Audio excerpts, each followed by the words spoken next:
नमस्कार। चलिए आज बात करते हैं भारत के पूर्व army chief general M Naravane की किताब 4 स्टार्स ऑफ डेस्टिनी की। और हम ना इसके कुछ सबसे ज़रूरी और कह सकते हैं विवादास्पद हिस्सों के अंदर चलेंगे। ये वो किताब है जो हमें सीधा उन दरवाज़ों के पीछे ले जाती है जहां देश की सुरक्षा से जुड़े बड़े बड़े और मुश्किल फैसले लिए जाते हैं।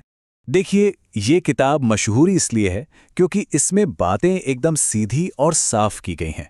खास तौर पर जब नेशनल सिक्योरिटी की बड़ी घटनाओं का जिक्र आता है, तो चलिए ज़रा और गहराई से समझते हैं कि जब जनरल नरवणे टॉप पोस्ट पर थे, तो असल में उन्हें किस तरह की चुनौतियों से जूझना पड़ा था। ये किताब हमें आर्मी लीडरशिप की उन मुश्किलों की एक ऐसी झलक देती है जो हमें आम तौर पर देखने को नहीं मिलती। मतलब एक ऐसी दुनिया जहां हर फैसले का वजन बहुत भारी होता है और उसकी कीमत भी। तो किताब के सबसे कह सकते हैं सबसे विस्फोटक हिस्सों में से एक है पूर्वी लद्दाख में चीन के साथ बॉर्डर क्राइसिस का खुलासा। मई 2020 की बात है, जब टेंशन अचानक बढ़ी तो हालात बहुत ही तेजी से बिगड़ने लगे थे। जनरल नरवणे इस बात से बिल्कुल खुश नहीं थे कि पीएलए के साथ बार बार की झड़पों पर भारत का शुरुआती रिएक्शन कैसा था। उनका मानना एकदम साफ था कि भाई एक बार गलती हो सकती है, लेकिन बार बार तैयारी में कमी वो किसी भी कीमत पर मंजूर नहीं की जा सकती थी। अब जो बातचीत हो रही थी वो कितनी मुश्किल थी, इसका अंदाजा आप दोनों तरफ की मांगों से ही लगा सकते हैं।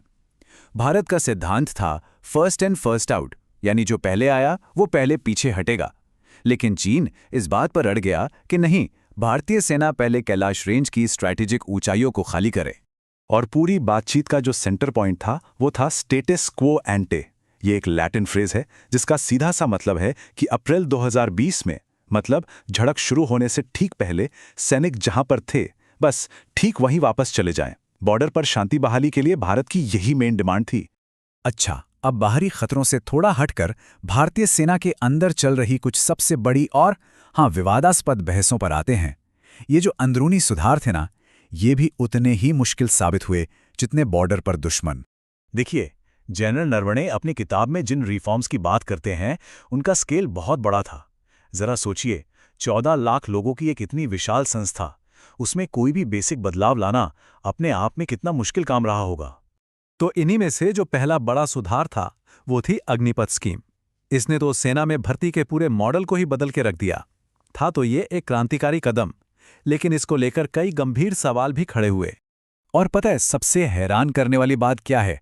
आर्मी चीफ होने के बावजूद खुद जनरल नरवणे ने इस स्कीम के कुछ हिस्सों पर अपनी चिंताएं जाहिर की थीं।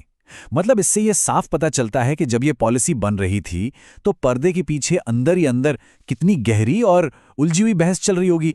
अब एक और बहुत ही सेंसिटिव मुद्दे पर आते हैं। जब महिला अधिकारियों को परमानेंट कमीशन देने का मामला कोर्ट में था, तब सेना की तरफ से कोर्ट में ऑफिशियली ये तर्क दिया गया था। और यहीं पे पता चलता है कि जनरल नरवणे की अपनी सोच सेना की ऑफिशियल लाइन से कितनी अलग थी। उन्होंने इस तर्क की तीखी आलोचना की और इसे पितृसत्तात्मक और सामंती रवैया बताया, जो उनके हिसाब से आज के जमाने से बिल्कुल मेल नहीं खाता। अब हम किताब के सबसे संजीदा, सबसे गंभीर हिस्से की तरफ बढ़ते हैं। ये वो हिस्सा है जहां जनरल उन दुखद घटनाओं को याद करते हैं जब ऑपरेशन गलत हो गए और उन्हें कमान के भारी भरकम नैतिक बोझ का सामना करना पड़ा। किताब में एक बहुत ही परेशान करने वाली घटना का जिक्र मिलता है। जम्मू कश्मीर में एक ऑपरेशन हुआ जिसे बाद में एक फर्जी मुठभेड़ पाया गया और फिर इसमें शामिल लोगों का कोर्ट मार्शल हुआ। ये बात जनरल नरवणे की गहरी सूझबूझ को दिखाती है। वो कहते हैं कि जब कोई ऑपरेशन ज़रूरत से ज़्यादा आसान और क्लीन लगे ना, तो शक होना लाजमी है। ये चीज़ सेना के अंदर की जो अकाउंटेबिलिटी की प्रक्रियाएं हैं उनको भी सामने लाती है। एक और बेहद दुखद घटना नागालैंड के ओटिंग में हुई थी। वहां एक एंटी इंसर्जेंसी ऑपरेशन में गलत पहचान की वजह से कई आम नागरिकों की बहुत दर्दनाक मौत हो गई थी। इस घटना के बाद जब जवाबी कार्रवाई में उनके अपने सैनिकों पर हमला हुआ था, तब जनरल नरवणे ने यह मार्मिक सवाल पूछा था।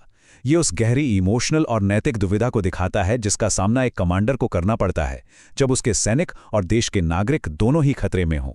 तो अब आखिर में हम लीडरशिप, लेगेसी और पॉलिटिकल सिस्टम के साथ काम करने के अपने अनुभवों पर, जनरल के जो पर्सनल विचार हैं उन पर थोड़ा ध्यान देते हैं। किताब का ये एक बड़ा ही चौंकाने वाला और बेबाक किस्सा है।